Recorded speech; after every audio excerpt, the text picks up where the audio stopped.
You said woman, not a real thing. Oh, here we go. So I think it might be helpful here. Why don't we what is a woman? A woman is someone who personally identifies as one. A woman is That is someone so who identifies insulting. as a woman. Wait, guys, do me a favor here. I'm going to fix your mics one more time. Leave them where they are. Move your mic to the very edge of the table, please. All right, scoot your mic that way, please.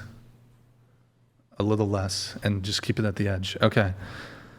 So, a woman is someone who identifies as a woman? Yes. Okay, here, we'll go around the table. What's your definition? Of a woman? Yeah, what's a woman? What is a woman? I believe that. I'm a little bit. I'm self-conflicted. I can't lie. I believe that a woman is someone who has reproductive. I believe that a woman is someone who has reproductive organs, and I believe sharing the struggles that women have went through. That is what defines a woman. All right, what about you? One of two genders in the Homo sapiens species. Okay, what about you? Ooh, you caught me off guard. Here, just a focus female. on the convo. Don't be reading. Female is a female, and a male is male. That's it. A female is a female? Yeah, So and a a male. woman and is a female? yes. Okay, what about you? To me, a woman could be a mother. It could be truly anyone, but like a woman, to me, it's a mother. Well, Well, not all women have children. well, children. I don't really know. Like, Okay, what about you? What is a woman? A woman is one of two genders. You're either born male or you're born female. And if you're born female, you're a woman. Okay, what about you? Yeah, a woman is one of two genders, female. She has a uterus and gives birth Okay. to human being. All right, what about you? I would say the same as the last two. Okay. I think a woman is an adult human female. So a woman is just somebody who identifies. So if I identified as a woman right now, I would be a woman?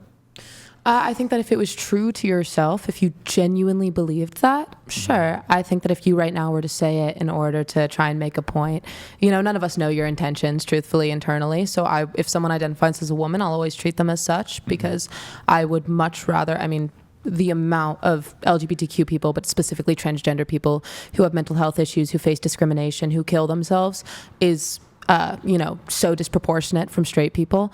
And I personally would never run that risk. If someone tells me they're a woman, then I am treating them as such.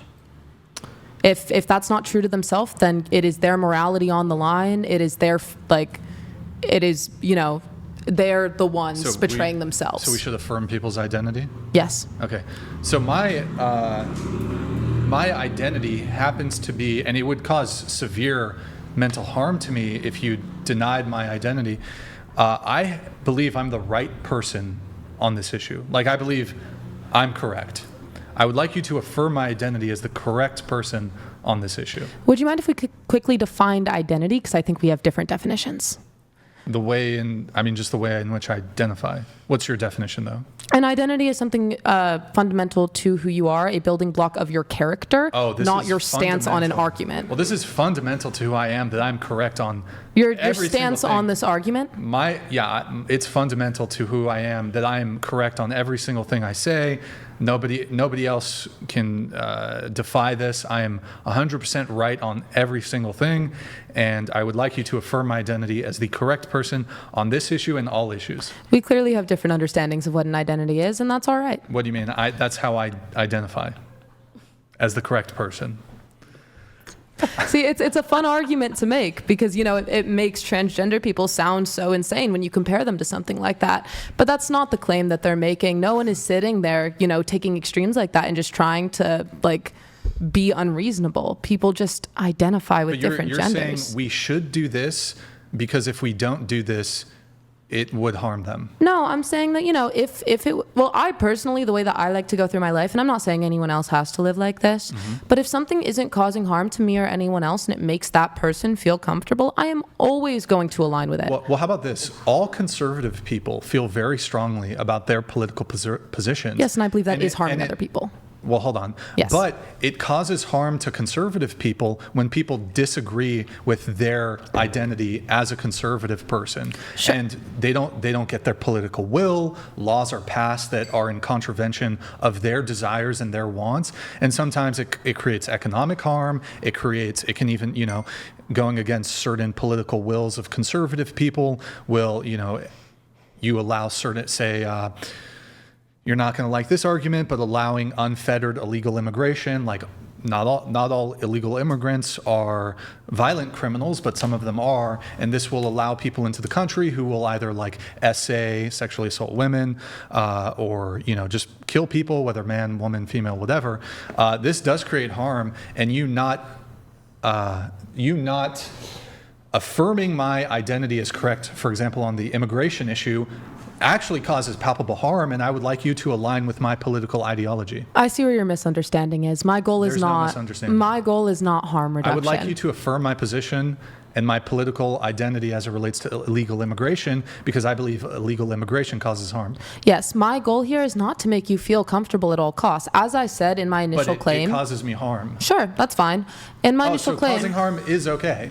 in my initial claim, if someone's identity is explicitly not causing harm to me or others, as I said, then I will affirm it, because it doesn't matter. That, in my opinion, is causing harm, so I will not affirm it for your sake. I don't. Okay, so hold on.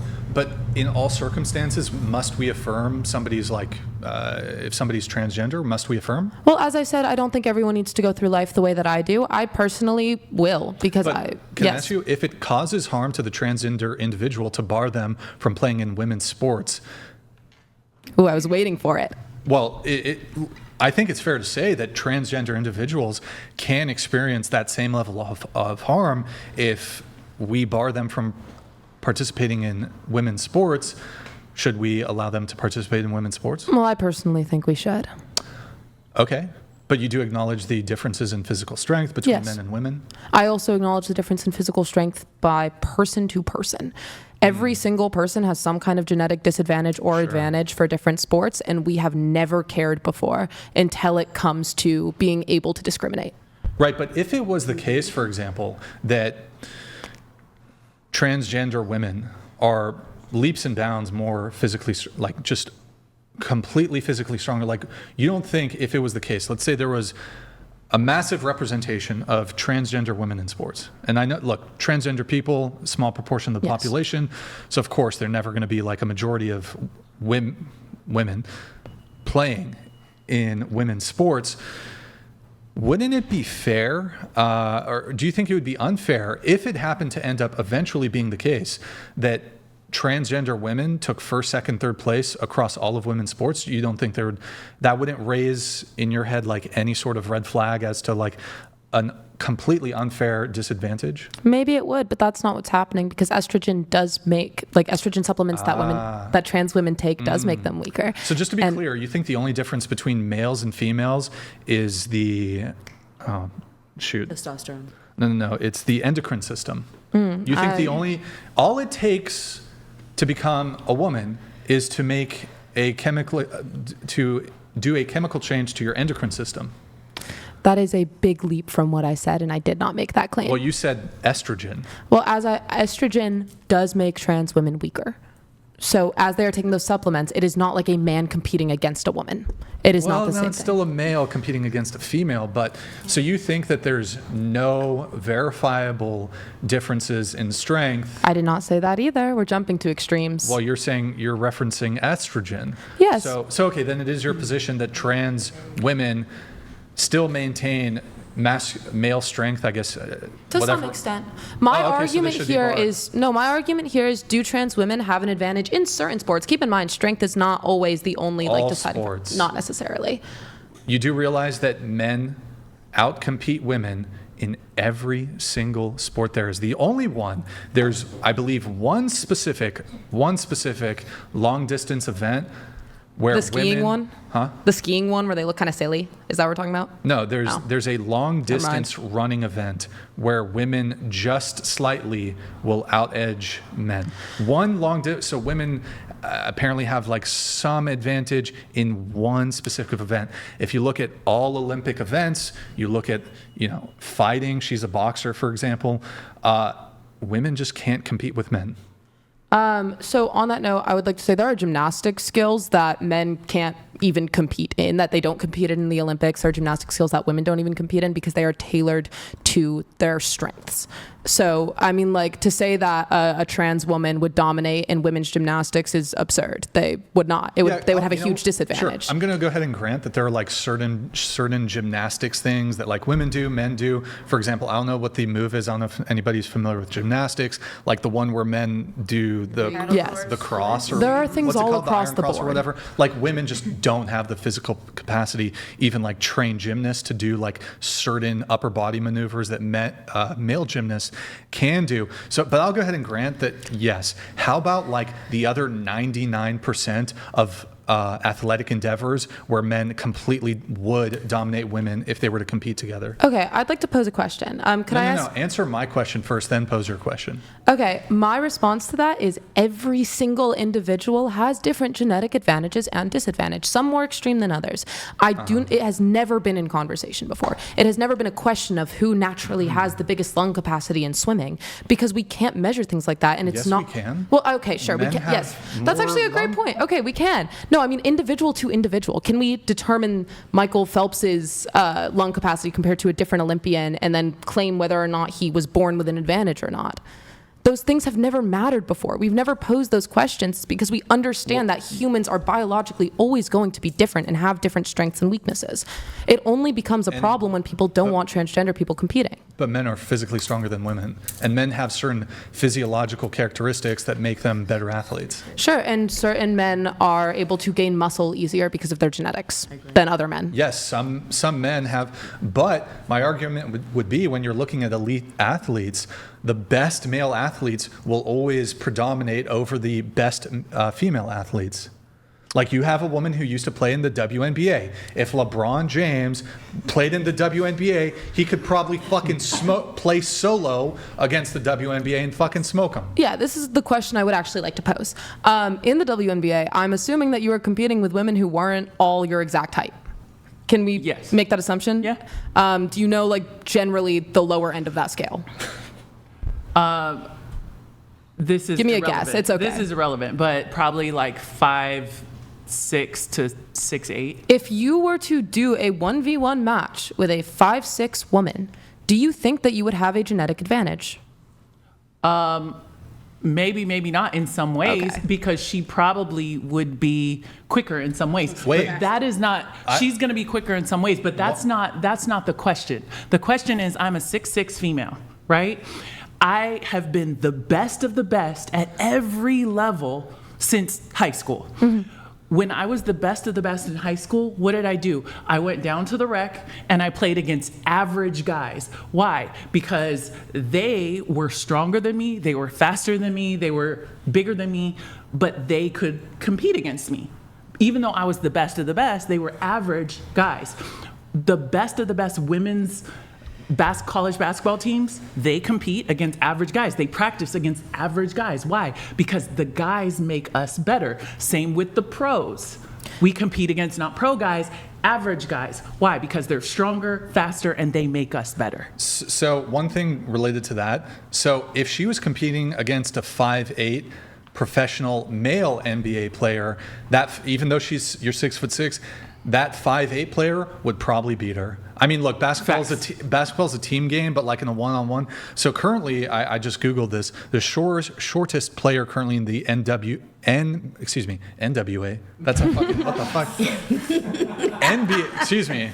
I'm thinking about rap for some reason. The shortest player currently in the NBA is Yuki Kawamura of the Memphis Grizzlies. He's 5'8". He would beat, like, she's retired, right? He would beat probably the best female NBA player. I don't care how tall she is. Men and women are just built different. Like men and women, and you know, we see this in not just the NBA, we see this in soccer, for example, or football in Europe. They will take the women's national team here, the U.S. professional women's team. This is the most elite, best women's soccer players. They will compete against under 15 boy teams. Like, so the best under 15. They will lose, shut out, like 8-0. The boys will beat the professional adult women. We see this in all kinds of sports. Men are just, they're stronger. They have, and it's physiological. Yes. It's I've just- never denied that. Right. My question here is, why is that where we draw the line? No one has ever cared about genetic advantages before. It has never been a question before. Because it's across the board with men and women. We're talking about men and women. It's across the board. Men are at a much higher threshold of strength. But let's take sports off the table for a quick second, because you made a claim another claim that doesn't make any sense to me. And you're saying it doesn't hurt anybody. How do you know it doesn't hurt anybody, them being us affirming their identity? I'll give you a quick story. I travel a lot for work. I went through, and you know how in the airport, women get searched by women, men get searched by men, right? So I go through the alarm, my pants alarm. And so they need to, touch me in the private areas. Now, the woman who comes to search me is very clearly a man, was very clearly born a man who put on a wig and some lipstick, right? So this woman is coming to search me in my private areas. What did, quote unquote, she ask me? Would you like me to do it out here or take you back there? Because that's what they do when they have to search you in the private areas. In that moment, I had a choice. I had to decide, okay, I see this person as a man. He really sees himself as a woman. It's very obvious what he was born as.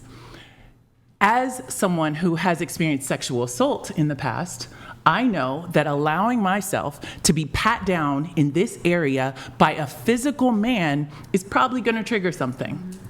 But I have to decide, okay, so am I allowed for myself to be touched in this way by a physical man? Or am I going to say, no, thank you, realizing that that means that I'm not affirming whoever he thinks he is and potentially causing some type of mental disturbance. His rights, whose rights are more important? His rights or my rights to be frisked by a woman? Sure. Now, I completely understand where you're coming from.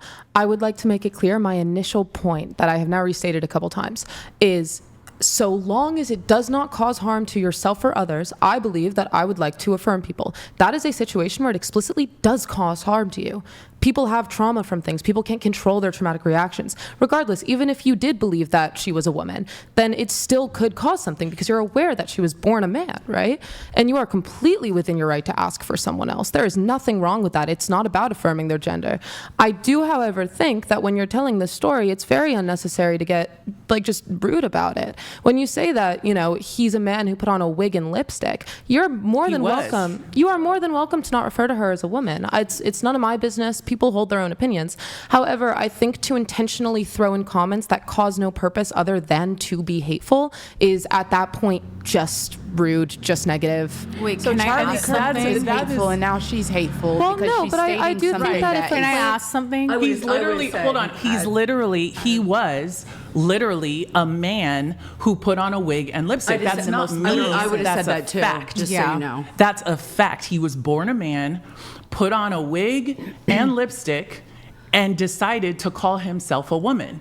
And because of that, I'm supposed to let him go in between my legs in front of people? I explicitly said that you should ask for someone else. Right. You said I could ask for somebody else. But in his mind and in his employer's mind, it was okay because he's now a woman. And you're able to ask I for was someone not- else. But I wasn't being hateful. I was saying No. a fact. But now you're calling me hateful because I stated a fact. I'm saying that after you have explicitly made it clear that she was a trans woman, you've said that you don't believe that she's a real woman. That's all fair. That is none of my business. But the statement that you made, it didn't convey any information. It didn't progress the story. It didn't prove a point. It was purely put in there to offend someone. That So was the now you're assuming my intention of why I What put it in other there. purpose did that statement serve? You are assuming my intention. Can I in ask you putting your it in intention there. then, so I'm not assuming? What To was describe this person. you already had very well? In your opinion, I described him very Okay. well. But you cannot assume my intention as why I put in that detail of that story. Okay. And so for you to say, oh, well, we should affirm, that's the problem, is that whose rights come first? Who's right? Because you just told me I was hateful for not affirming him and to say that he was wearing, to say that he was wearing a wig and some lipstick. You just said I was hateful. Okay. What is to stop him from saying that because I don't affirm his choice to be a woman and ask for someone else, what is to stand in the way of him saying then I am hateful about that in that way? She is more than welcome to have whatever opinions she would like You about said you. it again, same as the abortion. You said At it the right end of first the day, time, but- everyone is going to have whatever opinions they want about you, and that cannot rule your own self-perception. And the does- same way, and does not. In the same way that you don't believe she's a woman, it should not rule her self-perception, right? You are more than entitled to your own opinion. I'm not telling you have to affirm her gender. That's not what I said. My claim was just that unnecessary rude comments. We don't need to do it. But I think that you are more than welcome to not view her as a woman. It's none of my business.